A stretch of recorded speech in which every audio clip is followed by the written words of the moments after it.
ሰላም ከመይ ጽንሑ ክብራትን ክብራንን ሎም ዝተዳለው ሓደሽትን እዋናውን ዜናታት ሒዝና ልኩም ቀሪብና ኣለና ሳዕ መወዳእታት ተከታተሉና ብክብሪ ንዕድም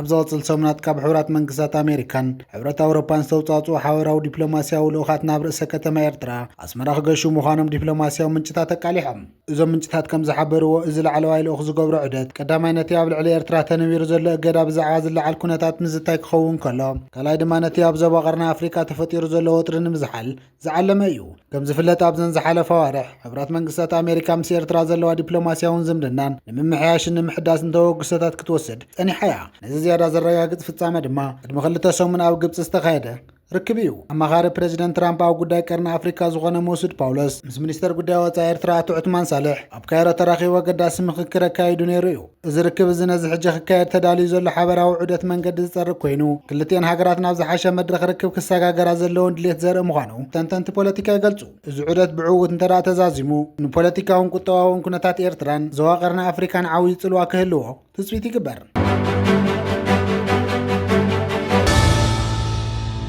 ካብ ርእሰ ከተማ ቤላሩስ ሚንስክ ናብ ወደባዊት ከተማ ባጽዕ ዝመላለሳ ተደጋጋሚ ናይ ጽዕነት በረራ ከም ዝተኻየደ ተገሊጹ ብመሰረት ዝወፁ ጸብጻባት ናይ ሳተላይት ምስልታትን ናይ ኩባንያ ሪብዋይ ስታር ኤርዌይ ዝኾነት IL-760 ዲዛይነታ ዓባይ ናይ ጽዕነት ነፋሪት ዕለት 4 ነሓሰ ኣብ መዕርፎ ነፈርቲ ባጽዕ ከም ዝዓረፈት ተረጋጊጹ ኣሎ እዚ ድማ ድሕረቲ ኣብ ወርሒ ሓምለ ዝተኻየደ 4 ተመሳሳሊ በረራታት እዩ እዛ ኣብ ግዜ ሕብረት ሶቪየት ዝተሰርሐት ዓባይ ናይ ጽዕነት ነፋሪት ዝጸዓነተ ንብረት ብወግዒ በዓል እኳ እንተዘይተገለጸ እታ ነፋሪት ኣብ ዝተፈላለየ እዋናት ካብ ቤላሩስ ናብ ዝተፈላለየ ሃገራት ኣፍሪካ ዝተዓደጉ ኣጽዋር ናብ ምጉዕዓዝ ንጥፍቲ ከም ዝኾነት ይፍለጥ ሕጂ ድማ ናብ ባጽዕ ብወገን ኤርትራ ይኹን ብወገን ቤላሩስ ዘይተገለጸ ጽዕነት ሒዛ ብተደጋጋሚ ምልልላስ ኣብ ተዓዘብቲ ፍሉይ ኣትኩሮ ረኺቡ ኣሎ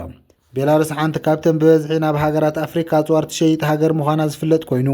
እዚ ተደጋጋሚ ናብ ኤርትራ ትገብሮ ዘላ በረራታት እቲ ኣብ ከባቢኡ ዘሎ ወታደራዊ ምዕባለታት ዝተሓሓዝ ክኸውን ከም ዝኽእል ይግመት ከም ዝፍለጥ ሪብዋይ ስታር ኤርዌይ ዝተባሃለ ናይ ቤላሩስ ናይ ጽዕነት መንገዲ IL-760 ዲዛይነታ ዓባይ ነፋሪት ብምጥቃም ካብ መዕርፎ ነፈርቲ ሚንስክ ናብ መዕርፎ ነፈርቲ ባጽዕ ብተደጋጋሚ በረራታት ክካየድ ጸኒሑ ከም ዝፍለጥ ሪብዋይ ስታር ኤርዌይ ዝተባሃለ ዓባይ ናይ ቤላሩስ ጽዕነት መንገዲ ኣየር IL-760 ዲዛይነታ ዓባይ ነፋሪት ብምጥቃም ካብ መዕርፎ ነፈርቲ ሚንስክ ናብ መዕርፎ ነፈርቲ ባጽዕ ብተደጋጋሚ በረራታት ክትካየድ ጸኒሓላ ኣብዚ ወርሒ ሓምለ ጥራሕ 4 ግዜ ዝተመላለሰት እዛ ነፋሪት ኣብ መወዳእታ እውን ብ4 ነሓሰ ናብ ባጽዕ ኣትያ እያ ፖለቲካውን ወታደራውን ተንተንቲ ከም ዘብርህዎ እዚ ስትራቴጂካዊ ርክብ ብኣጋጣሚ ዝተፈጠረ ኣይኮነን እዛ IL-760 ዝተባሃለት ዓባይ ነፋሪት ከበድቲ ወታደራዊ ኣጽዋር ሎጂስቲክን ካልእ ማሽነሪታት ንምጽዓን እትጥቀመላ ሩስያዊት ስርሒት ነፋሪት እያ ሪብዋይ ስታር ኤርዌይስ ድማ ኣብ ቀረባ እዋን ወታደራዊ ንዋት ናብ ኣፍሪካን ማእኸላይ ምብራቕን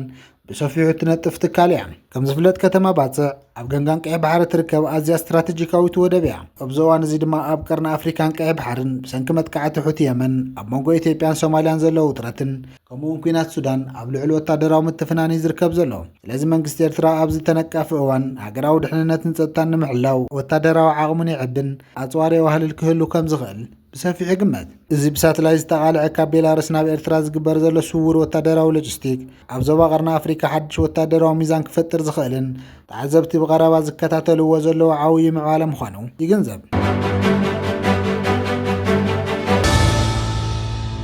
ኣብ ሶማል ሓያል ግጭት ከም ዝተፈጠረ ተገሊጹ ኣብ መንጎ ሓይልታት ዞባ ፑንትላንድን ሓይልታት መንግስቲ ፌደራልን መቃዲሾን ኣብ ምብራቃዊ ክፍሊ እቲ ሃገር ከቢድ መጥቃዕቲ ግጭት ተኻይዱ ከም ጸብጻብ ማእኸናት ዜና ቢቢሲ ሶማልያ ኣብቲ ግጭት ከቢድ ኣጽዋር ዝተተኮሰ ኮይኑ ክሳብ ሕጂ ብውሕዱ ሓደ ሲቪል ክቕተል እንከሎ ብኽልቲኦም ወገናት 7 ኣባላት ቆሲሎም ናብ ሆስፒታል ከም ዝተወሰዱ ተሓቢሩ እዚ ወታደራዊ ውጥሪ ዝኽሰት ዘሎ ፕሬዚደንት ፑንትላንድ ስዒድ ዓብደላሂዲን ንሰራዊቱ ንዝኾነ መጥቃዕቲ ንምምካት ኣብ ልዑል ተጠንቀቅ ክጸንሕ ድሕሪ ምእዛዙን እቲ ዞባ ምስቲ ብፕሬዚደንት ሼክ ሓሰን محمد زمرح فدرالو منግስቲ ርክብ ኣቋሪጾ ኣብ ዘለሉ እዋን ምዃኑ ተገሊጹ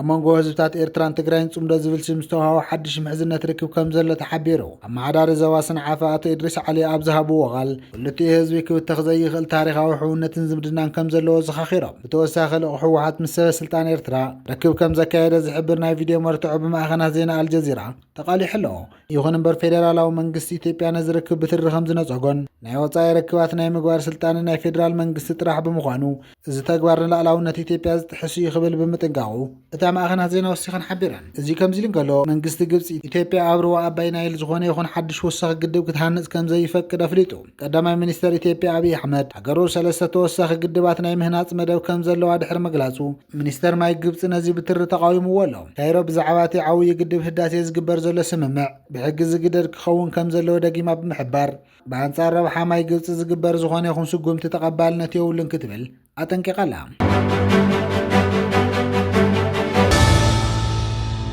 ትካል ተጠባባቂ ሰብኣዊ መሰላት ኣምነስቲ ኢንተርናሽናል ኣብ ክልል ትግራይ ብፍላይ ድማ ኣብዚ እዋን እዚ ግጭት ኣብ ዝካየደሉ ዘሎ ከባቢታት ዳግማይ ሰፊሕ ግሰት ሰብኣዊ መሰላት ክፍጸም ይኽእሉ እዩ ክብል ብርቱዕ መጠንቀቕታ ኣውፂኡ። ዳይሬክተር ትካል ኣብ ምብራቕን ደቡብን ኣፍሪካ ትግሬ ቻጉታ እቲ ኣብ መንጎ ሓይልታት ትግራይን ኣምሓራን ዳግማይ ዝተወልዐ ግጭት ንህይወት ንጹሃን ሲቪላውያን ኣብ ሓደጋ ዘውድቕ ብምዃኑ ብምግላጽ ፌደራላዊ መንግስቲ ኢትዮጵያ ግዝያዊ ምምሕዳር ትግራይን ድሕንነት ህዝቦም ክሕልው ጸዊዑ።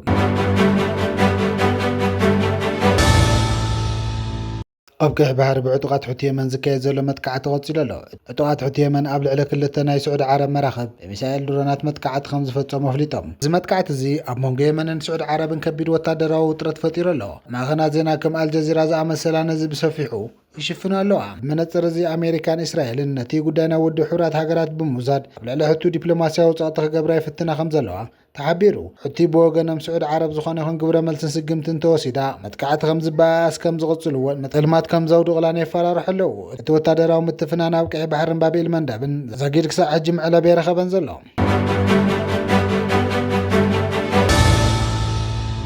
መንግስቲ ኤርትራ ኣብ መድረኽ ዲፕሎማስያዊ ዓወት ተመዝጊቡ። ኣብ ውድብ ሕቡራት ሃገራት ባይቶ መሰል ወዲ ሰብ ዩኤን ሁማን ራይት ካውንስል ዝዳሎ ናይ 2026 ማሕበራዊ መድረኽ ሶሻል ፎርም ንኽመርሕ ተወካሊ ኤርትራ ዝኾነ ኣምባሳደር ሃብቶም ዘራይ ኣብ ወንበር ኮይኑ ተመሪጹ። እዚ መድረኽ እዚ ሰፊሕ ናይ መሰል ወዲ ሰብ ማሕበራውን ጉዳያትን ዝዛተይሉ ዓብዪ መድረኽ እዩ። እዚ ዓወት እዚ ነቶም ንዓመታት ኤርትራ ክንጽልዋን ክኸስዋን ጸንሑ ምዕራባውያን ሎቢስትታት ጸረ ኤርትራ ዝኾነ ውልቀ ሰብ ከምኡውን ከም ኣሜሪካዊ ዲፕሎማት ቲቦር ናጂ ዝኣመሳሰሉ ብርቱዕ ጓህን ስንባድን ፈጢሩ ኣሎ። እቲ ዜና ከም ዝገለጾ እዚ ስጉምቲ እዚ ታሪኻውያን ጸላእቲ ኤርትራ ንመንግስቲ ኤርትራ ኣብ መድረኽ ዓለም ንምግላል ዝገብርዎ ዝነበሩ ፈተነታት ከም ዝፈሸለ ዘርኢ ምዃኑ ተሓቢሩ።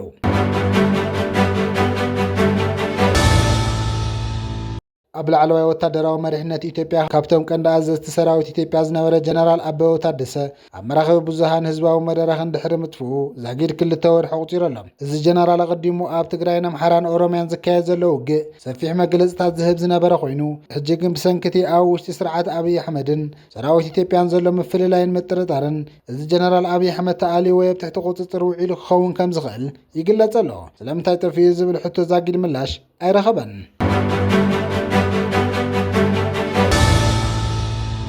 ቀዳማይ ሚኒስተር ኢትዮጵያ ኣብይ ኣሕመድ ብቋንቋ ኦሮምኛ ኣብ ዝገበሮ መደረ ብዛዕባ ቀይሕ ባሕርን ወደብን ኣልዒሉ ነይሩ። ኣብቲ ዶባት ቀይሕ ባሕርን ከባቢኡን ብታሪክ ናይ ኦሮሞ ኣካል ከም ዝነበረ ዝገልጽ ሓሳብ ከም ዝሃበ ኣብቲ ዜና ተገሊጹ ኣሎ። ኣብ ኬንያ ኣምባሳደር ኢትዮጵያ ኮይኑ ዘገልግል ዘሎ ቅድሚ ሕጂ ሓደ ካብ ላዕለዎት ኣዘዝቲ ሰራዊት ኢትዮጵያ ዝነበረ ጀነራል ባጫ ደበሌ ኣብ ዝሃቦ ቃለ መሕተት ናተ ተጀሚሩ ግንባር ደጀንን ዝበሃለ ይክህሉን እዩ ኢሉ። እቲ ካልእ ግንባር ኣስመራ ደጀር ዝኾነሉ ኩነታት ኣይክህሉን እዩ፣ ኣስመራ እውን ግንባር ክትከውን እያ ብምባል መጠንቀቕታ ሓዘል መልእኽቲ ከም ዘመሓላለፈ እቲ ዜና የርኢ። ብሓፂሩ ዜና መንግስቲ ኢትዮጵያ ብዛዕባ ቀይሕ ባሕርን ኤርትራን ዝተፈላለዩ መንገድታት መራሒነት ኣብይ ኣሕመድን ጀነራላቱ ነቢሉ ዝህቦ ዘሎ ተሪር መግለፂ መጠንቀቕታ ዘመላኽት ከም ዝኾነ ተሓቢሩ።